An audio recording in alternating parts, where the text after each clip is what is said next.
Notre invité ce soir, c'est Jordan Bardella. Bonsoir Jordan Bardella, Bonsoir. président du Rassemblement National. On a vu ces quelques échauffourées. Elles n'ont pas entaché l'ensemble des cortèges qui se sont déroulés de façon pacifique, que ce soit en région ou à Paris. Quel bilan vous faites de cette mobilisation populaire ? Globalement, c'était une mobilisation assez pacifique, importante en termes de participation. Et on voit que la majorité de refus de ces 7 Français sur 10 qui sont opposés à la réforme des retraites, elle vit, elle est en train de se fortifier.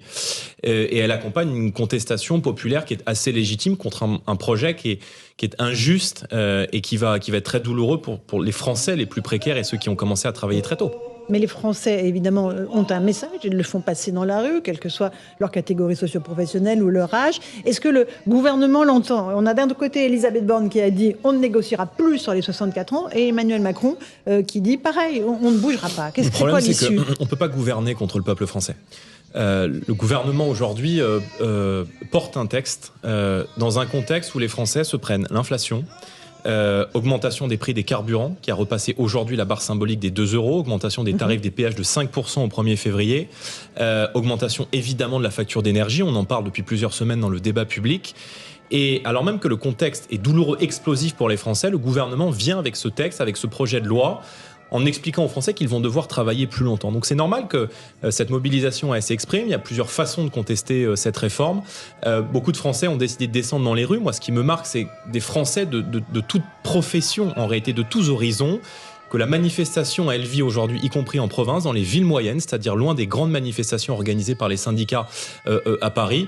Et puis le Rassemblement National qui, aujourd'hui, à l'Assemblée nationale, parce que c'est là notre rôle, le premier parti d'opposition, a en réalité obtenu cette motion référendaire qui sera mise au vote le 6 février. Et ça, c'est très intéressant. C'est-à-dire que vous allez demander qu'on pose la question aux Français, c'est ça ? Parce que je pense que l'un des grands débouchés à la crise sociale que nous vivons, c'est le référendum. Les Français ont le droit de se prononcer, de s'exprimer sur un texte qui n'est pas seulement un ajustement comptable dans le budget de l'État, mais un véritable choix de société pour les 10, 20 ans qui viennent et que les Français vont devoir travailler. Donc nous, on est favorable à partir du moment où il y a une très large majorité des Français qui est contre ce texte, à ce que ce texte, tout simplement, soit soumis à référendum, ce qui est une réponse aussi à la mobilisation populaire qu'on voit depuis quelques jours. Mais on connaît quasiment la réponse de ce référendum, Monsieur Bardella. 68% des Français... Attendez, laissez-moi juste terminer. 68% des Français, selon un sondage IFOP pour le JDD, disent on y est hostile. Ça va entre 68 et 70% en fonction des instituts de sondage. Donc on a la réponse et on l'a sous les yeux dans la rue. Écoutez, très bien. Donc on a un gouvernement qui gouverne donc contre le peuple français. Enfin, excusez-moi, les gens qui sont au pouvoir sont quand même là pour répondre aux attentes du peuple français. Quand on a un peuple français qui dit à 70%, 72% d'après un sondage ELAB, qu'il est opposé à cette réforme des retraites.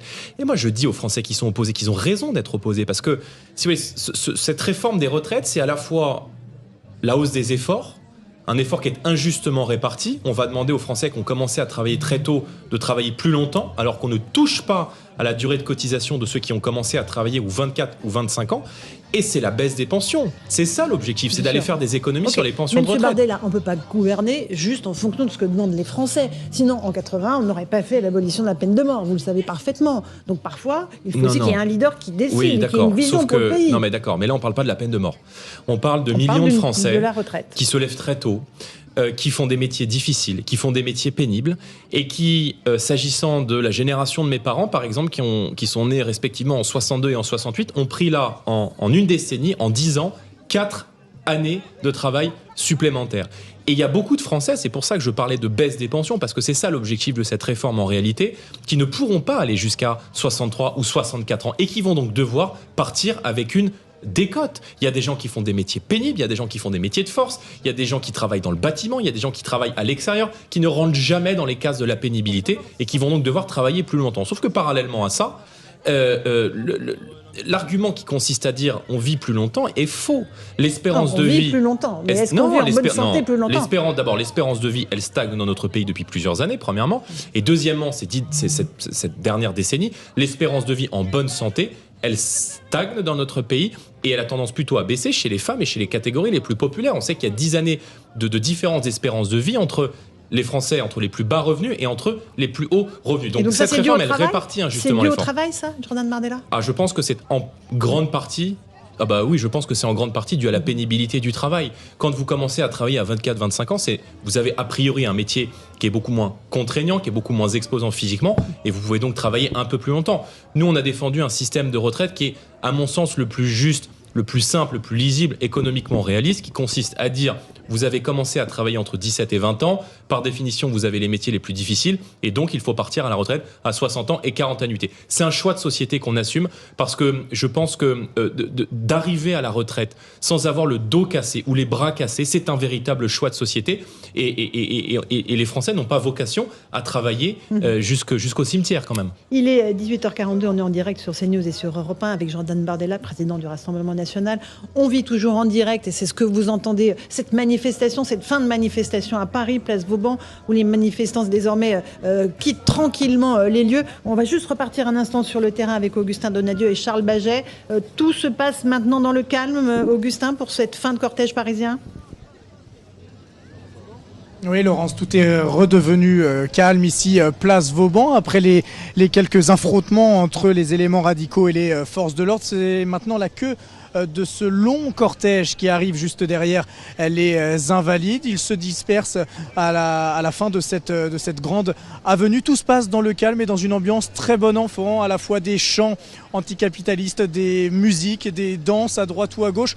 Et pour le moment, rien à signaler ici. Tout est redevenu normal et les forces de l'ordre appliquent encore une fois cette nouvelle doctrine de se mettre en retrait puisqu'elles ont quasiment disparu de cette place Vauban pour laisser justement cette queue de cortège arriver. Merci beaucoup Augustin. Thibaut Marcheteau, Olivier Gangloff, vous êtes aussi dans la manifestation. Vous êtes avec Victor, 51 ans, qui est technicien informatique. Effectivement, Laurence, avec Victor donc. Victor, qu'avez-vous pensé de cette journée de manifestation ? Êtes-vous satisfait ? Très belle journée, il faudrait que la prochaine soit encore meilleure, mais satisfait de la journée en tout cas. La prochaine, vous vous projetez déjà pour une prochaine manifestation ? Vous serez là ? Ah oui, bien sûr, et malheureusement on n'aura pas le choix. Tant que la réforme n'est pas retirée, vous serez là ? Ah bah oui, il faut la retirer. Est-ce que pour vous c'est assez radical, il faut retirer cette réforme ou alors on peut négocier ? Ah, donc une raison d'être. On peut négocier, peut-être une renégociation avec les syndicats ou alors un référendum ? Le référendum, il n'en tiendra pas compte, donc ça ne sert à rien. Là, actuellement, il y a une pétition qui traîne sur Internet qui a déjà 900 000 personnes, 900 000 signatures, donc c'est après que son projet, personne n'en veut. Pour vous, cette réforme, qu'est-ce qu'elle va changer sur le fond ? Ce qui va changer, c'est qu'il y en a qui étaient déjà en train de faire le carton pour partir à la retraite et qui se reprennent 6 mois, vous voyez, déjà. Et quand il y a une réforme par rapport à l'ancienne, généralement, on démarre après, on va dire. Là, la dernière, on démarrait à 69-70, maintenant, ça vient chercher en 61. Ce qui est pire, donc c'est pas normal. Et en plus, travailler 2 ans de plus. On n'arrive déjà pas avec 6 millions de chômeurs, pourquoi voulez-vous travailler 2 ans de plus, quoi ? C'est incohérent. Donc voilà, comme Victor, ils étaient des milliers à manifester cet après-midi. Le cortège se disperse calmement. Place Vauban pour le moment. Merci beaucoup Thibaut Marcheteau, Olivier Gangloff, ainsi que tous les envoyés spéciaux CNews et Europe 1. On est avec Jordan Bardella, il est 18h45, on est en direct dans Punchline. On vient de l'entendre, le référendum, ça sert à rien. Il n'en tiendra pas compte, dit ce manifestant, en parlant du président de la République. À quoi elle sert cette motion référendaire que le RN a déposée à l'Assemblée nationale ? À ce que ce texte soit soumis à l'avis du peuple français. Moi, je lance un appel ce soir à toutes les forces d'opposition et je mets au défi toutes les formations qui se disent d'opposition de voter cette motion référendaire. Depuis plusieurs jours, nous demandons ce référendum. Nous avons obtenu à l'Assemblée nationale aujourd'hui, c'est une obtention directe du Rassemblement national, que la motion référendaire, c'est-à-dire que la porte ouverte au déclenchement d'un référendum par le président de la République, soit soumise aux voix le 6 février de l'Assemblée nationale. Si toutes les forces d'opposition, de la gauche à la droite, se rassemblent derrière cette motion du Rassemblement national, en faisant fi du sectarisme, des différences de partis politiques, des différences d'opinion sur tous les sujets, se mettent ensemble sur un texte, sur cette proposition référendaire, alors nous pouvons ouvrir la voie à un référendum. Ça va être un véritable moment de vérité et de clarification. Est-ce que la NUPES, qui ne veut absolument pas pour l'instant joindre ses voix mais c'est très intéressant. Est-ce que ces gens-là sont capables de faire passer l'intérêt de leur boutique, leur idéologie et l'intérêt de leur parti après les intérêts du peuple français ? Je veux dire, les Français ne comprendraient pas que des partis politiques qui sont contre cette réforme ne votent pas la motion référendaire du Rassemblement national. Donc je dis là, on a une occasion historique, inédite, le 6 février, d'enclencher un processus démocratique profond dans notre pays pour faire en sorte que cette réforme ne passe pas à l'Assemblée nationale. Donc il faut que tous les mouvements de politique, et on a bien vu d'ailleurs chez LR, il y a beaucoup de députés qui ne veulent pas de cette réforme des retraites. Il y a beaucoup d'électeurs de LR qui ne veulent pas de cette réforme des retraites, contrairement à ce que dit M. Ciotti. On a vu que dans la majorité présidentielle d'Emmanuel Macron, il y a des députés qui sont très mal à l'aise avec cette réforme. Vous avez même vu d'ailleurs une députée de la majorité dans le journal Le Monde qui a parlé de réforme sacrificielle. C'est-à-dire qu'ils ont conscience du caractère sacrificiel, du caractère cynique de cette réforme, et je pense que l'opposition doit constituer cette majorité de refus à l'Assemblée nationale et une fois réussir à se mettre d'accord pour protéger le modèle social français. Si ce n'était pas le cas, Jordan Bardella, si la NUPES décidait de ne pas souscrire à cette motion référendaire que vous proposez, qu'est-ce que ça signifierait pour l'état de notre démocratie ? Ça signifierait que Jean-Luc Mélenchon et l'ensemble de ses députés préfèrent Emmanuel Macron à l'intérêt du peuple français, qu'ils préfèrent leur idéologie. Je vous rappelle que ces gens-là, et c'est pour ça que je suis un peu mal à l'aise moi, avec certains dirigeants des syndicats, c'est que ce soit M. Berger ou M. Martinez, ils ont au second tour de l'élection présidentielle appelé à voter pour Emmanuel Macron. Donc, et c'est important de rappeler ces choses-là, parce que le Rassemblement national est peut-être aujourd'hui le seul bouclier le plus clair, le plus cohérent, le plus lisible pour le peuple français sur cette réforme des retraites. Et je pense que Mme Borne n'a aucune garantie, à l'heure où on se parle, de faire passer ce texte à l'Assemblée nationale. Donc, il y a mille et une façons de s'opposer à ce texte. La rue, la mobilisation populaire est un vecteur par ce droit de manifester, d'exprimer le rejet de la réforme des retraites dans l'opinion publique. Le débat public en est une, mais surtout l'Assemblée nationale. Alors que nous avons le premier groupe d'opposition à l'Assemblée, est aussi un moyen de contrer cette réforme. Jordan Bardella, Laurent Berger, secrétaire général de la CFDT, dit avoir rencontré beaucoup de parlementaires. Est-ce qu'il a rencontré ceux du Rassemblement national ? Non. Donc il y a du sectarisme là aussi ? Bien sûr qu'il y a du sectarisme.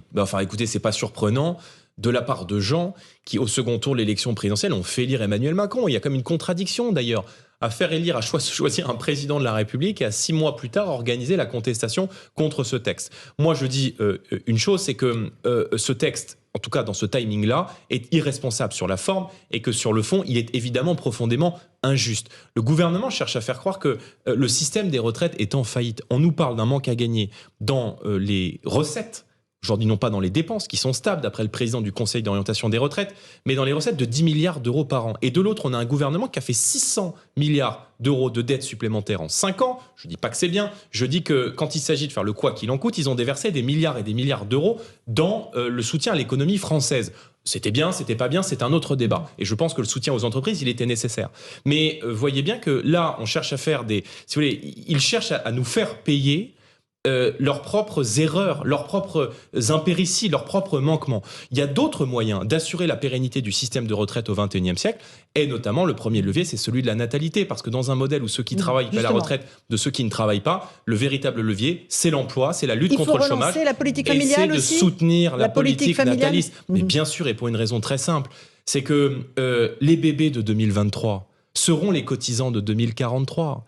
Et que la mise en place d'une politique nataliste, aujourd'hui, la France n'a jamais fait aussi peu d'enfants que depuis la Seconde Guerre mondiale. On n'a jamais fait aussi peu de bébés en France que depuis 1946. Et pour une raison très simple, c'est que le climat d'incertitude, l'incertitude du temps qui vient, de la crise évidemment du Covid, de l'inflation, de la crise du pouvoir d'achat, de la crise de l'autorité, de problèmes d'identité, d'environnement, de climat, etc., crée un climat d'incertitude. Donc il faut mettre en place une politique nataliste de soutien aux familles. Et nous avions proposé notamment pendant la présidentielle de rétablir la part fiscale pleine pour les couples qui ont 2 enfants, de mettre en place la priorité nationale pour réserver les aides sociales aux familles françaises, parce que si on charge 10 milliards, on peut aussi aller en trouver dans ce domaine, et surtout d'accompagner par des systèmes de prêts toutes les familles qui font des enfants, à la condition qu'au 3e enfant, eh bien, le capital restant disparaisse. C'était près de 100 000 euros que Marine Le Pen avait évoqué comme piste pendant la présidentielle. C'est ce qu'a fait Viktor Orban en Hongrie et qui a permis en 10 ans d'augmenter le taux de fécondité des femmes en Hongrie. Jordan Bardella est notre invité. Encore un témoignage, un dernier témoignage avec Augustin Donadieu, notre équipe. Catherine, une jeune retraitée, c'est bien cela, Augustin? Elle est descendue dans la rue aujourd'hui, pourquoi? Effectivement, Laurence. Alors, la question de la pénibilité est au cœur des revendications des manifestants. Et justement, Catherine, jeune retraitée, anciennement chargée de la mission à la Direction Générale du Travail, à la sous-direction des conditions de travail, autant dire qu'elle sait de quoi elle parle. Bonjour Catherine, merci d'être avec nous. En quoi cette réforme n'en fait pas assez sur la question de la pénibilité ? Personnellement, je pense que cette réforme qui veut allonger la retraite de 62 à 64 ans ne tient pas compte du fait que déjà en France, l'espérance de vie en bonne santé est de 63 ans. Et d'autant plus pour les ouvriers ou tous les gens qui ne sont pas cadres, qui ont une pénibilité au travail qui est quand même importante. Et c'est des gens qui à 50, 55 ans sont déjà très très fatigués et qui risquent de ne pas profiter de leur retraite. À l'image des pompiers qui passent derrière vous à l'instant, vous êtes allé dans une mine de charbon à la rencontre de ces ouvriers, racontez-nous. Alors je dirais que c'est un autre monde. Je suis descendue à moins 1000 mètres avec un représentant CGT et un CFDT. Et franchement, c'est un autre monde. Vous êtes comme dans un film de science-fiction, dans une grotte toute étroite, avec un danger. Voilà. Merci beaucoup Catherine, merci. Merci à vous, Augustin Donadieu, avec Charles Baget. Et c'est les pétards des pompiers, qu'on entendait juste derrière nos envoyés spéciaux. Jordan Bardella, on a ces témoignages, des gens qui disent voilà, pour les métiers pénibles, c'est pas possible. Il y a cette manifestation très massive, 2,8 millions de manifestants sur toute la France selon la CGT. A priori, les chiffres de la police seront entre 1,2 et 1,3 million. C'est une mobilisation réussie qui va faire pression sur le gouvernement. Il faudrait que le gouvernement écoute un peu la vie du peuple français, quoi. Écoute un peu la vie des gens et de tous ces Français qui ont des métiers difficiles et qui sont inquiets de ne pas pouvoir aller au bout. Si vous voulez, les gens se demandent comment est-ce qu'on peut présenter un projet de réforme où on va dire à quelqu'un qui a commencé à travailler, aller à 20, 21 ans, qui est, je sais pas, qui est artisan, qui est boucher, qui est maçon, qui va devoir cotiser 44 ans, alors que quand vous êtes, je sais pas, cadre dans la haute finance par exemple et que vous avez commencé à travailler à 24 ans, vous allez cotiser 43 ans. Ajoutez à cela que le gouvernement depuis 2017 a supprimé 4 des 10 critères de pénibilité, c'est-à-dire qu'aujourd'hui, le fait de porter une charge lourde ou d'avoir dans sa profession son corps qui est exposé à des produits chimiques, avec Emmanuel Macron depuis 2017, n'est plus considéré comme un critère de pénibilité. Donc, si vous voulez, on voit bien qu'on est là devant une réforme qui est injuste, qui est brutale, et quand vous avez 7 Français sur 10 qui sont opposés à la réforme, je veux dire, à un moment donné, on se remet en question. À un moment donné, on essaie de comprendre pourquoi est-ce qu'on a une très large majorité de l'opinion qu'on est en train de se mettre à dos. Donc, encore une fois, les oppositions ont la possibilité là de mettre ce texte en échec. Et moi, j'appelle au rassemblement de toutes les forces d'opposition à l'Assemblée nationale. Et on voit bien que quand il y a des députés de la majorité qui ne veulent pas voter ce texte, c'est bien qu'au plus haut sommet de l'État, on a conscience que la pilule est difficile à avaler. Quant à tout ce qui consiste à habiller la réforme autour, parce que là aussi, moi, je dis aux Français, quand on vous dit que vous allez avoir 1 200 € de retraite, c'est comme brut. Ouais, voilà. Donc il faut regarder, c'est comme le contrat d'assurance. Il faut que vous regardiez les petites conditions d'utilisation qui sont écrites en minuscules et que personne ne lit. 1 200 € brut, ce qui va donc faire un peu moins de 1 150 € si vous retanchez la CSG, premièrement. Deuxièmement, c'est pour les carrières pleines, à condition que vous ayez été en moyenne autour du SMIC. Donc si vous avez 800 € de retraite, vous n'allez pas passer à 1 200 €. Donc on voit bien qu'il y a tout un habillage autour qui a pour but de faire avaler la pilule aux Français. Et ce qui est intéressant, c'est ce que dit Elisabeth Borne, à savoir que leur réforme va jusqu'en 2030. Après 2030, on n'a aucune certitude sur combien va rapporter. Donc, il y a du mépris de la part du gouvernement, en un mot, Jordan Bardella. Mais ils ne connaissent pas, ils vivent pas comme les gens. C'est-à-dire qu'ils n'ont pas conscience des difficultés qu'ont aujourd'hui une majorité de Français. Enfin, je veux dire, quand on commence cette année en parlant des faillites en cascade de nos artisans boulangers, quand les factures d'énergie ont été multipliées par 2, 3, 4, 5, 10 pour des commerçants, des indépendants, quand votre facture pour les gens qui sont sous les contrats EDF a augmenté de 15%, quand vous avez un carburant à 2 € et qu'on vient vous dire l'urgence du moment c'est de travailler plus longtemps, mais la déconnexion est inouïe, elle est terrible avec ce que vivent les Français. Merci beaucoup Jordan Bardella, président du Rassemblement National, d'être venu ce soir dans Punchline en cette journée de mobilisation contre la réforme des retraites. Dans un instant, Christine